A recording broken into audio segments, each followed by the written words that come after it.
Hello and welcome to Generational Wellbeing with Dr. Lum. Thank you for joining me today. Did you know that more than half of the school-age kids in the US are dehydrated? According to the CDC, nearly half of the kids, or more than half of the kids, have dehydration. We're talking about hydrating with plain water, with only half of the kids drinking the recommended 44 ounces or 5 glasses of water a day, most kids drinking only about 23 ounces. Now, why is this important? Because we know water is important for all the essential metabolic functioning of our bodies.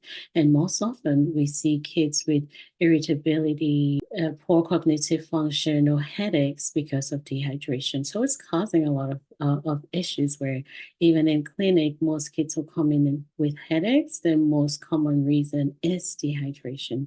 So it's important to help your kids hydrate, not just with sugary beverages, but with plain water. We're talking about plain water. And why am I really insisting on plain water? Because most of the sugary beverages and sodas have a lot of sugar. They have acids in it that are really impacting our kids' oral health.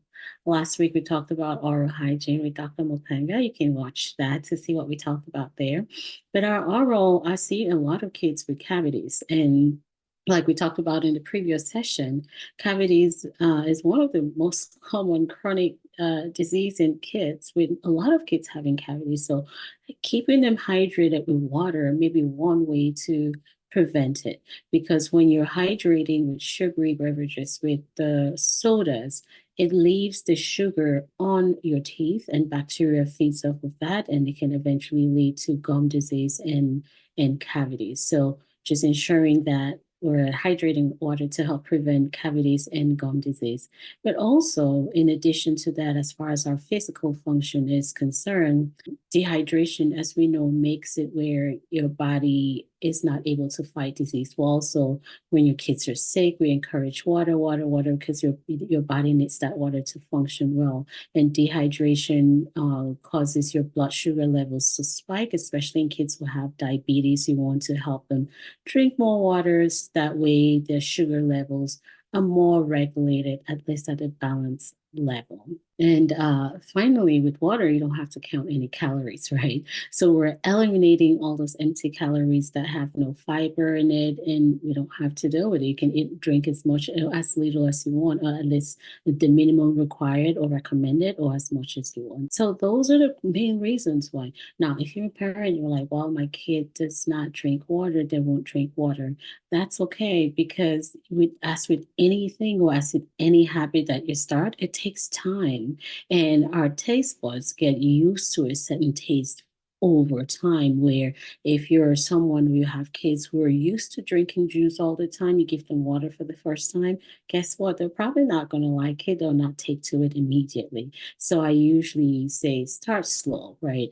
If it's a kid who's drinking juice all the time, you can start by half water, half juice, or slowly, gradually taking the juice out of it and increasing the water content in whatever they're drinking.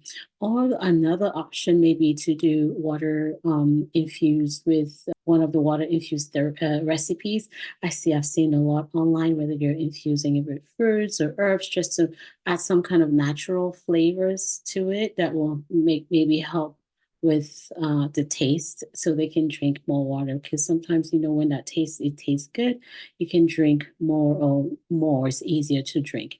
And then another thing you can do is set target goals for hydration. I've seen people carry bottles throughout the day. Sometimes that works, sometimes that doesn't work, because I've seen kids who take the bottles throughout the day and bring the bottles back full just the way it was. So maybe having some kind of goals where in the morning, you wake up in the morning before you go to school, at least drink a cup of water, or make it a target where before meals you drink at least a cup of water, just as a start, to kind of get your body used to it. Again, that's why I like habits, because if you start doing that first thing in the morning, eventually it's your second nature. Once you get up in the morning, you're reaching for that cup or bottle of water to drink before anything. So set target goals with setting specific times and reminders that we're going to drink water at this time. That may help you be more consistent with it when you know at a particular time of the day you would do it, rather than carrying the bottle around Or you can have bottles that have the time on it, but you just have to remember to actually drink it at those allocated time periods on the water bottle. And finally, I usually say, like with everything, lead by example. If your kids see you drinking water, enjoying water, they're more likely to drink it. And just make it available at home, and the juice less available. If it's available, that's what we're drinking. You're drinking it, they're going to drink it. I have talked about water challenges from like, let's see who's going to drink, who finish their water, do star reward charts and stuff, and just make it fun. That way, your family is hydrated and your kids are functioning well at school. Like I said, it affects their cognitive function, it affects physical function sometimes, especially with the younger ones. They can become irritable too. So imagine changing that one thing and getting all the results. That's in less irritable kids, active kids, functioning well at school because they're hydrated. Simple, right? But with a lot of rewards. Or with a kid who used to have cavities and now we're hydrating and washing off those bad bacteria, and you're reducing our time at the dentist or reducing all the dental procedures that tend to be scary for little ones. So let's drink more water together and let's make it fun. As always, I'm Dr. Lum. Thank you for listening. Do not forget to like, share, and subscribe. Until next time.